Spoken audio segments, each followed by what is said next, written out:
There's Paris. And this is the Soccer Core.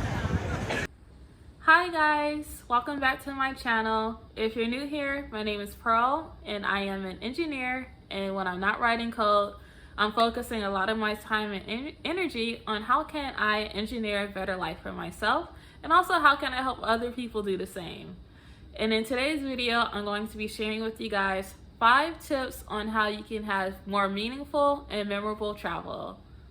I'm really excited about this video. I've traveled to 3 different continents. I've been to a few countries in about half of the states in the United States. And so I've gone on some solo trips, group trips, and there are some trips in places that I remember more vividly and richly than others. And in this video, I really want to highlight some of the things that you can do and think about in order to have those richer travel experiences and those fuller memories. So let's kick it off with the first tip. So the first tip is to reach out to people you know in the area that you're going to be traveling to.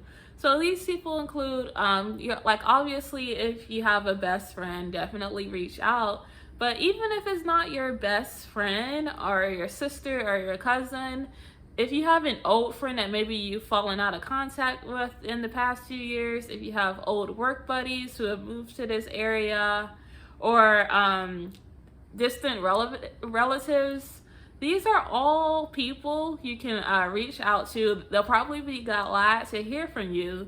And this is a way that you can strengthen those more loose relationships that you have in your life, which is, again, a way of making travel more meaningful, because you're going to be sharing these experiences with people you don't normally see in your day-to-day life. And so that gives your memory a jar, like, oh, that time I saw Uncle such and such.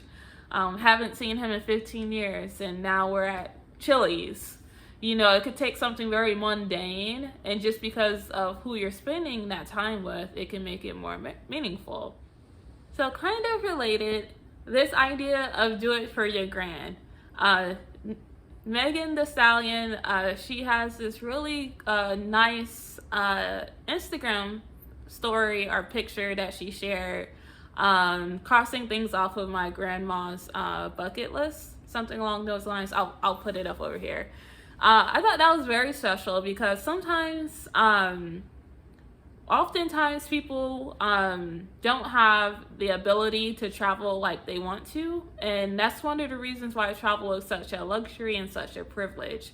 And so if you find yourself able to like go somewhere on behalf of someone else, like let's say you're already in Berlin and you know you had an aunt who was like fascinated with the Berlin Wall and that whole story, like maybe she always told you where she was when the Berlin Wall came down, but she never got to go see it for herself, then that could be a perfect opportunity for you to go, and it gives like another dimension of meaning when you do get a chance to visit the Berlin Wall, because now you're thinking about this person that you love dearly. You're like holding that in your mind in the moment while you're at the Berlin Wall, and that really grounds you. And that's when you're more present and mindful in the moment, that's how you're going to be able to make these lasting memories. It's not necessarily like having the most epic thing that you're doing. It's really about being present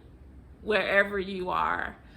So this one might come as a surprise to people, but I recommend not taking a ton of photos. Like, so obviously take some photos, but maybe refrain from taking 50 pictures of the Eiffel Tower from like the same angle.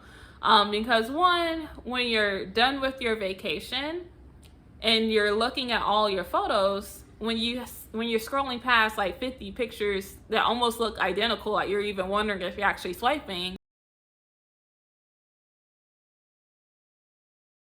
that's going to discourage you from going through your photos. And when you review the photos that you have taken, that can jog your memory, and that can make your memory more rich. Like, so if you do it right after vacation, it can kind of cement certain things in your brain.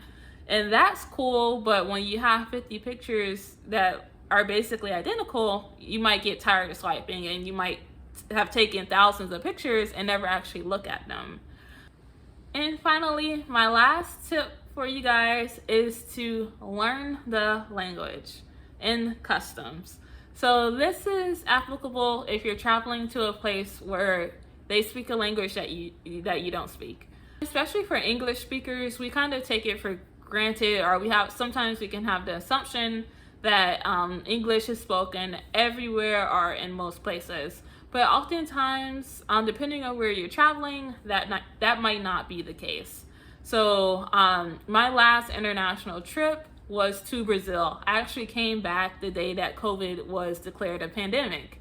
So it's my last international trip. In Brazil, they speak Portuguese.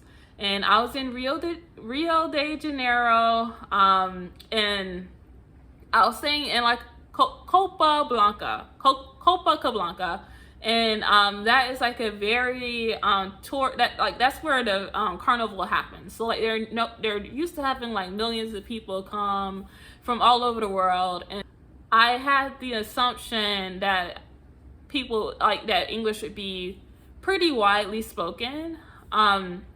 But I found that was not the case at all. Like, I met one random guy at a random grocery store who spoke really good English. He learned it from YouTube. But like, checking into hotels was a problem. I did, while I was there, kind of picked up some phrases and whatnot.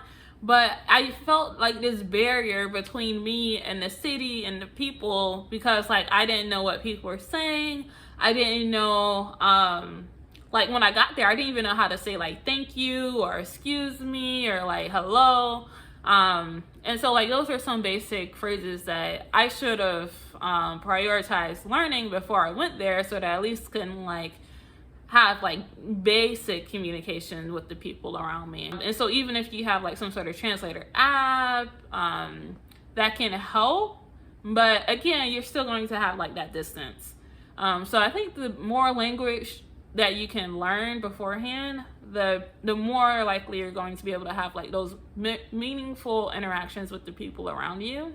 So with those 5 tips on how you can have more meaningful and memorable travel, I hope the world opens up, stays open, so that you can go out and practice these tips.